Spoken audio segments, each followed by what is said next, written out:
Assalamualaikum warahmatullahi wabarakatuh. Perkenalkan, nama saya Ibnu Prasetyo Widjono. Saya dari Universitas Ma'arif Nahdlatul Ulama Kebumen. Posisi saya di Hombes Prodi Pendidikan Olahraga dosen tetap dari tahun 2015. Pada kesempatan kali ini saya akan menyampaikan teknik pengajaran yang telah saya laksanakan, yaitu dengan metode DIA. Apa itu DIA? Yang pertama adalah D, artinya adalah delivery, yang artinya adalah menyampaikan materi pada RPS yang telah dibuat oleh dosen. Interaction artinya adalah membangun interaksi antara dosen dengan mahasiswa, mahasiswa dengan mahasiswa, dan mahasiswa dengan sumber materi pembelajaran. Kemudian yang terakhir adalah assessment, artinya adalah kegiatan untuk mengukur ketercapaian pembelajaran. Kali ini saya akan menjelaskan tentang salah satu mata kuliah yang menjadi spesialisasi pembelajaran saya, yaitu adalah mata kuliah Massas Olahraga. Massas Olahraga biasanya dilaksanakan pada semester gasal. Massas Olahraga mempunyai bobot SKS 2 SKS. Adapun capaian pada mata kuliah Massas Olahraga, yang pertama adalah mahasiswa mampu menjelaskan teori dan praktek mengenai massas olahraga dengan bertanggung jawab. Yang kedua, mahasiswa mampu mengidentifikasi konsep-konsep teoritis tentang ilmu keolahragaan dalam massas olahraga. Yang ketiga, mahasiswa mampu mendemonstrasikan konsep dan analisis massas olahraga dengan kaidah-kaidah ilmiah mengembangkan massas olahraga. Yang keempat, mahasiswa mampu menunjukkan pemikiran logis, kritis, sistematis, dan inovatif dalam konteks pengembangan atau implementasi ilmu pengetahuan dan teknologi yang memperhatikan dan menerapkan nilai humaniora yang sesuai dengan bidang keahliannya mandiri dan bertanggung jawab. Selanjutnya, saya akan mendeskripsikan mata kuliah Massas Olahraga. Mata kuliah olahraga merupakan mata kuliah yang mempelajari tentang upaya preventif, kuratif, dan rehabilitatif terhadap bagian keluhan kebugaran yang terjadi sebelum, selama, maupun setelah melakukan aktivitas olahraga. Selanjutnya, diharapkan mahasiswa selama perkuliahan satu semester diharapkan mampu. Yang pertama, mahasiswa mampu mengidentifikasi ruang lingkup perkuliahan massas olahraga dan mengenal cara treatment massas olahraga dan prinsip massas serta tata cara perkuliahan yang baik. Kedua, mahasiswa mampu mendemonstrasikan gerakan-gerakan dalam massas olahraga. Yang ketiga, mahasiswa mampu mendemonstrasikan gerakan massas sub bagian paha, betis, dan pelantar posisi telungkup dengan baik dan benar. Yang keempat, mahasiswa mampu mendemonstrasikan gerakan massas dengan sub bagian pantat, punggung dengan posisi telungkup. Yang kelima, mahasiswa mampu mendemonstrasikan gerakan massas dengan subbagian lengan, tangan, dan telapak tangan dengan posisi telungkup. Yang keenam, mahasiswa mampu mendemonstrasikan gerakan massas bagian paha, betis, dan punggung kaki dengan posisi terlentang. Yang ketujuh, mahasiswa mampu mempraktekkan gerakan massas pada subbagian perut, dada, dan posisi tangan dengan posisi telungkup. Yang kedelapan, mahasiswa mampu mendemonstrasikan gerakan massas dengan rangkaian posisi massas bagian tengkuk dan kepala dengan posisi duduk. Sistem penilaian pada mata kuliah massas olahraga, yang pertama adalah kehadiran dengan bobot 30%. Kemudian yang kedua adalah nilai tugas dengan bobot 20%. Yang keempat ada UTS dengan bobot 25%, dan yang terakhir ada UAS dengan bobot 25%. Di video selanjutnya akan saya tampilkan video pembelajaran tentang proses perkuliahan mata kuliah Massas Olahraga. Baik, assalamualaikum warahmatullahi wabarakatuh. Waalaikumsalam warahmatullahi wabarakatuh. Selamat siang semuanya. Siap. Sehat ya? Sebelum perkuliahan dimulai, mari kita berdoa dulu untuk agama dan kepercayaan masing-masing. Silakan yang beragama non-muslim nanti bisa menyesuaikan. Yang beragama Islam kita berdoa menurut ajaran Islam. Duduk yang baik, berdoa mulai.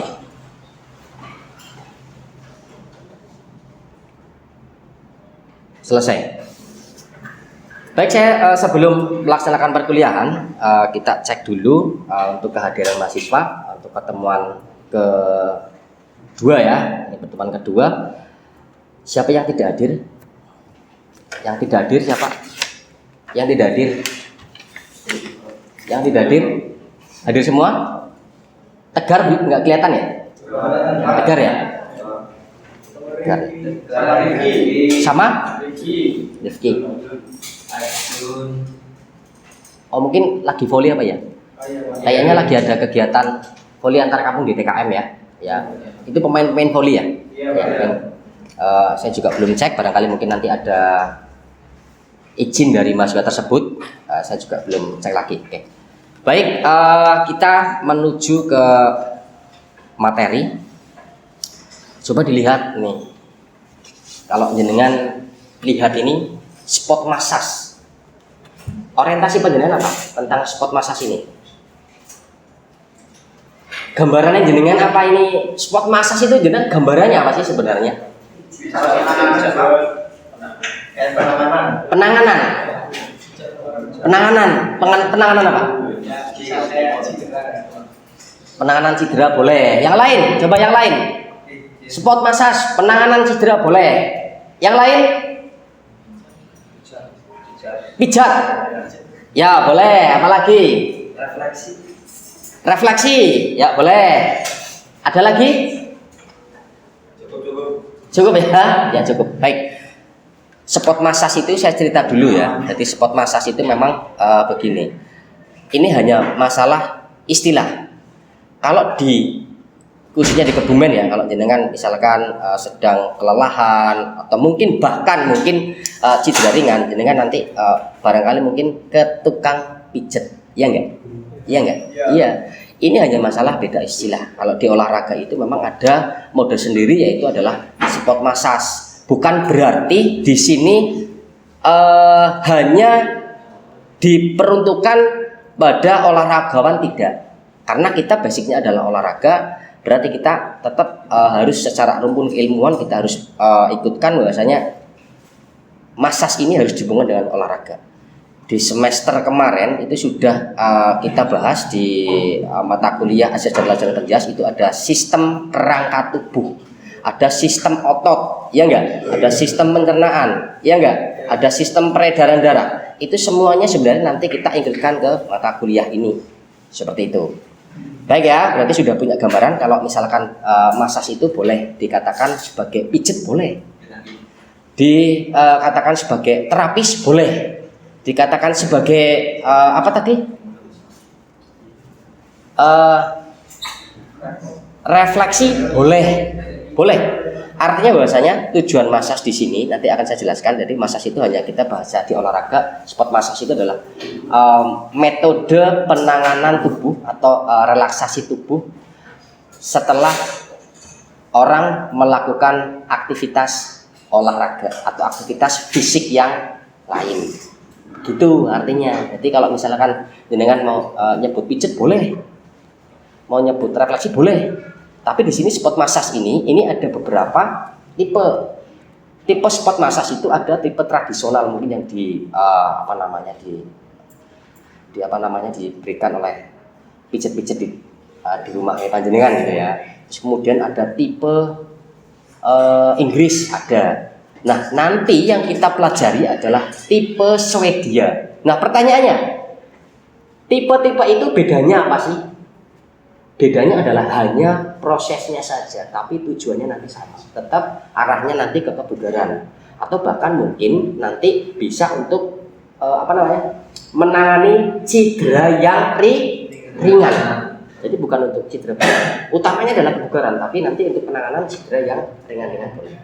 Oke, selanjutnya ya tujuan massage tadi sudah sempat saya singgung. Yang pertama adalah memberikan pengaruh yang baik terhadap kondisi patologi dan post trauma. Apa itu patologi? Patologi adalah kondisi tubuh, ya enggak? Memberi pengaruh yang baik. Artinya apa? Artinya sebelum dan sesudah dilaksanakan massage ini, nanti harapannya ada perubahan yang positif, ada perubahan yang baik.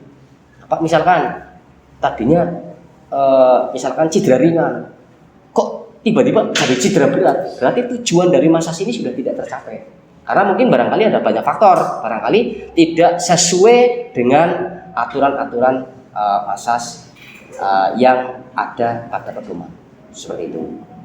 Oke ya. Terus kemudian yang kedua adalah melancarkan peredaran darah, jelas ya. Jadi massage itu adalah utamanya adalah melancarkan peredaran darah. Apa hubungannya dengan mata kuliah yang di semester yang satu? Tentang sistem otot, sistem peredaran darah, sistem organ dan sebagainya. Kenapa harus dilancarkan peredaran darah? Kenapa? Karena darah itu adalah sebagai sumber apa? Sumber zat yang dibutuhkan oleh tubuh. Ada oksigen di situ. Terus kemudian ada sari-sari makanan yang di situ, ada protein, karbohidrat dan sebagainya. Walaupun bentuknya tidak nasi ya, tidak bentuknya nasi, akan diolah melalui enzim, diolah menjadi zat yang memang sesuai dengan yang dibutuhkan oleh tubuh, seperti itu ya. Jadi yang pertama jadi kan harus menguasai ya, kemarin juga kita bahas sistem otot bagaimana, terus kemudian sistem peredaran darah bagaimana, itu ada hubungannya dengan ini walaupun secara tidak langsung ini terintegrasi begitu ya. Kemudian yang ketiga adalah menormalkan fungsi organ tubuh. Ini masih terikat dengan poin yang kedua adalah peredaran darah. Tadi sudah sampaikan bahasanya darah itu adalah vital fungsinya. Jadi kalau darahnya lancar, otomatis organ-organ tubuhnya itu harapannya bisa semakin lancar. Kalau sudah lancar berarti fungsi organ tubuh itu bisa melaksanakan tugasnya dengan baik. Sampai di sini paham ya? Oke. Terus kemudian yang keempat adalah bermanfaat dalam menghindari penyakit dan kelainan yang mungkin terjadi. Penyakit itu kan hubungannya dengan berbagai hal, ya enggak? Makanya mohon maaf ketika ada orang yang sakit, tapi mohon maaf jangan demam ya. Ada yang sakit mungkin gejala sebagainya, asalkan tidak demam, dipijat atau dimasas. Kita bicaranya karena kita olahraga berarti kita bisanya adalah massage, spot massage gitu. Walaupun mungkin aturannya atau tujuannya sama. Itu nanti harapannya dengan pemberian treatment massage ini nanti harapannya adalah bisa terhindar dari berbagai penyakit yang ringan seperti itu ya. Jadi di massage itu polanya adalah sebenarnya kalau jenengan ini mungkin sama dengan kerokan ya, sudah pernah kerokan ya. Jadi kalau orang kerokan itu kalau posisi dia sehat pasti sakit ya enggak. Tapi kalau jenengan sedang posisi masuk angin atau dan sebagainya, dikeroki walaupun sakit tapi ada enak-enaknya, ya enggak? Itu yang disebut dengan laktat. Laktat yang berlebihan itu bisa menghambat peredaran darah. Dimasas ataupun dikerok itu sebenarnya fungsinya sama. Dikerok juga gerindil. Nanti jenengan ketika sudah praktek di pertemuan selanjutnya, nanti jenengan treatment massage ini jenengan akan merasakan, oh iya, ini ternyata laktat seperti ini dan ini harus dihilangkan. Dan nanti setelah laktat itu hilang, nanti akan ada perubahan yang signifikan. Yang tadinya mungkin badannya capek, akhirnya bisa hilang capeknya. Karena apa? Karena penumpukan laktat yang berlebih nanti bisa mengakibatkan kelelahan. Tapi karena laktat itu sifatnya adalah glukosa, kalau kekurangan laktat juga bisa menyebabkan kekurangan energi karena glukosa. Karena energi itu bisa diambilkan dari satu karbohidrat, yang kedua adalah glukosa. Begitu ya. Terus kemudian yang salah adalah seperti ini. Ketika pengenangan massage itu adalah tidak boleh diberikan pada saat atlet sedang atau mendekati bertanding. Itu tidak boleh. Ya. Jadi misalkan Mas Agus misalnya lagi lagi kompetisi selama 1 minggu, ya walaupun mungkin terjadi kelelahan, itu tidak boleh dimasas. Karena apa? Karena itu adalah menghilangkan gerak otonom. Ya, jadi tidak boleh. Atau mendekati kompetisi, misalkan minggu depan sudah sudah melaksanakan pertandingan.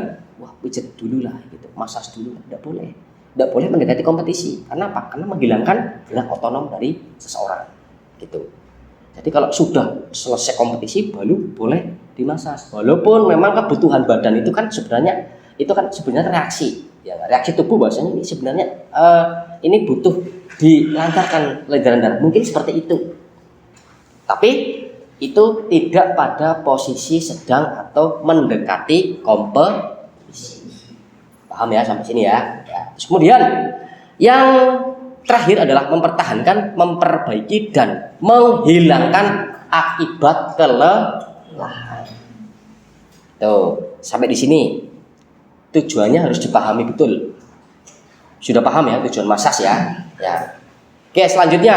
Nah, ini yang penting. Tadi sudah saya sampaikan bahwasanya salah satu tadi ini sudah tidak tertulis di sini. Salah satunya tadi bahwasanya salah satunya adalah tidak berada pada kompetisi. Oke, ini adalah yang lain. Yang pertama adalah kondisi fraktur. Fraktur apa sih fraktur? Fraktur apa fraktur? Ya, fraktur adalah patah tulang. Patah tulang itu tidak ditangani dengan masas. Bagaimana penanganannya? Kemarin di semester 2 Jakarta tempat perawatan cedera. Sudah ya.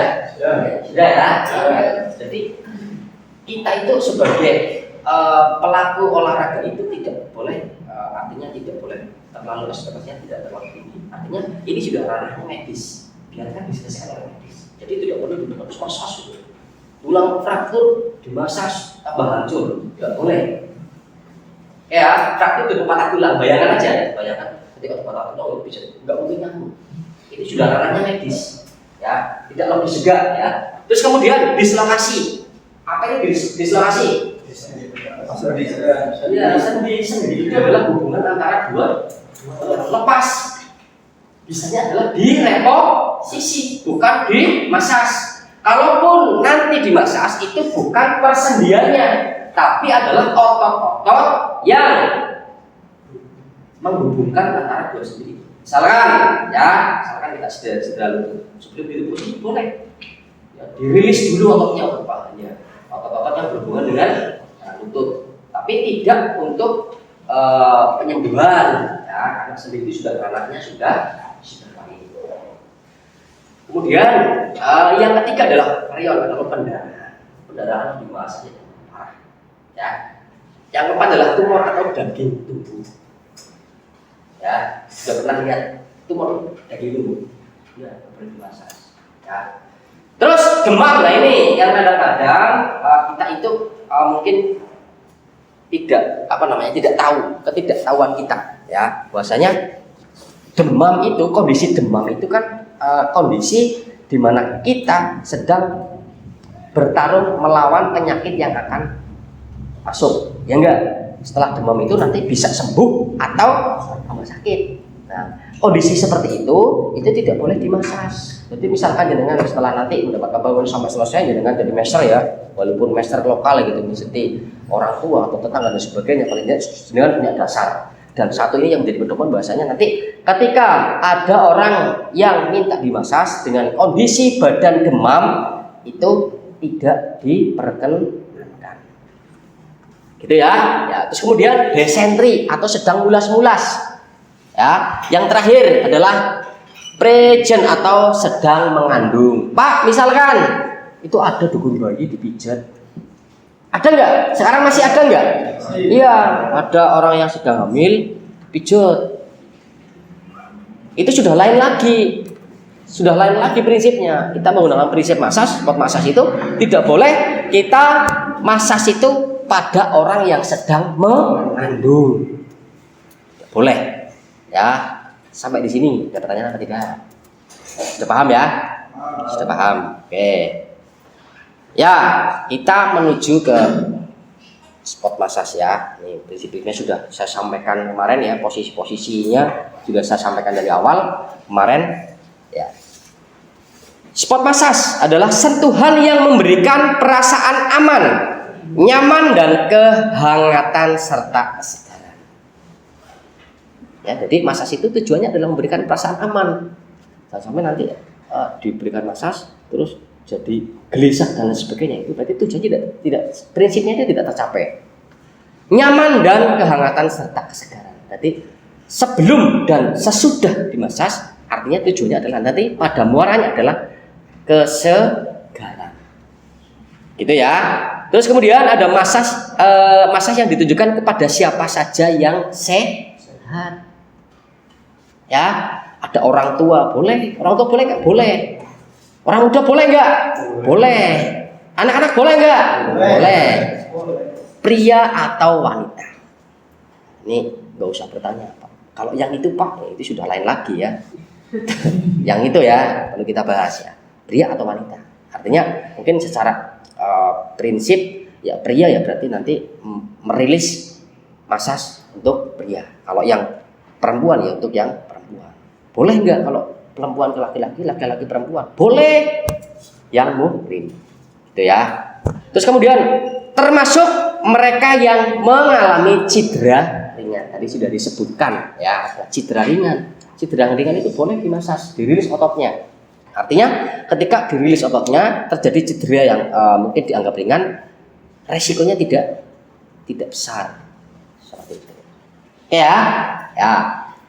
Ada beberapa teknik massage yang ada di tipe Swedia.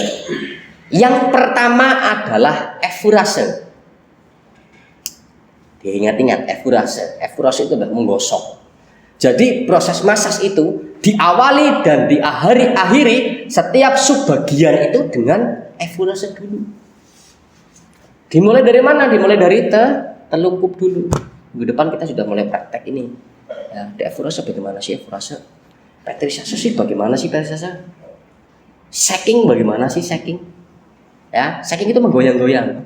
Jadi kan membayangkan dulu goyang-goyang gimana ya? Ya. Tapotemon, memukul, tapi jangan orientasi memukul, enggak. Memukulnya dengan cara massage yang betul, ya. Terus kemudian Walken, friction dulu adalah menggerus. Ya, kalau ada laktat yang susah dihilangkan, itu bisa dengan menggunakan treatment friction, digerus dihilangkan. Karena prinsip massage adalah menghilangkan laktat. Itu ya. Walken adalah menggosok, melintangi otot. Ya, ada vibration, ada menggetarkan. Skin rolling, menggeser lipatan kulit. Kemudian stroking adalah menggerus. Sebenarnya ini pola-pola ini sebenarnya sudah mungkin sudah dengan alami atau sudah pernah lihat, hanya saja bahasanya yang berbeda. Oh itu sebenarnya, oh ya itu skin rolling itu, oh itu sebenarnya itu friction itu, oh itu tapotemon itu. Hanya saja dengan belum melihat secara seksama. Jadi gerakannya mungkin sudah familiar, tapi belum tahu namanya secara spot massage. Gitu ya. Ini adalah gambaran ya. Gambar tentang effurase. Tujuannya adalah memberikan rangsangan pada persarafan dan jaringan di bawah. Effurase. Dieffurase dulu ya. Memanaskan badan. Ya, ada tekniknya. Tata caranya adalah menyusur mengikuti perpanjangan otot dan menuju ke jantung. Kemarin sudah kita bahas di semester kemarin ya, ada sistem otot. Walaupun tidak dibahas secara secara spesifik, tapi paling tidak jenengan sudah bisa melihat tipe-tipe otot. Ada otot-otot yang mungkin dibahas seperti apa, di pantat seperti apa, di punggung seperti apa, di tangan seperti apa. Nah, kita mengikuti dengan pola-pola effurase ini. Nanti kita melihat dengan prinsip tadi itu tadi sistem otot. Ya, kemudian melakukan tekanan dengan telapak tangan menempel ketat dengan otot. Ya. Teman kemarin sudah saya berikan pada prinsipnya adalah ada beberapa hal yang secara dasar walaupun ini secara teknis ya sudah saya sampaikan di pertemuan kemarin. bagaimana sih masas itu tidak boleh ini, tidak boleh itu sebagainya. Begitu. Ya. Ya, terus kemudian yang skin rolling. Skin rolling itu sebenarnya jenengan sudah pernah melihat skin rolling. Biasanya digunakan pada posisi punggung. Ya, kalau di masjid itu biasanya jenengan ya sambil menunggu sholat isya ya, pijet-pijetan itu ada gerakan-gerakan skin rolling. Cuma jenengan tidak tahu ini adalah gerakan skin rolling seperti itu. Dan yang terakhir adalah stroking. Ini tujuannya adalah untuk mempengaruhi saraf vegetatif pada jaringan di bawah kulit dan sekaligus mencari atau mengetahui kelainan-kelainan jaringan seperti itu. Ya, pada prinsipnya ini sudah nanti materi ini saya upload di LMS ya atau di Pijar ya, nanti jenengan bisa melihat mendalami lagi. Tapi pada dasarnya ini hanya dari saya, nanti jenengan bisa mengembangkan lagi mungkin literasi dari yang lain, literatur dari yang lain seperti itu. Ya, jangan jenengan orientasinya kepada saya, tapi jenengan silakan nanti setelah ini materi saya upload, jenengan harus dibaca, terus kemudian silakan dikembangkan lagi. Bagaimana nanti kaitannya dengan pola-pola ini, pola-pola Swedia ini bagaimana sih tata caranya? Mungkin barangkali ada yang belum saya sampaikan pada 2 pertemuan ini. Begitu ya. Ada pertanyaan apa tidak?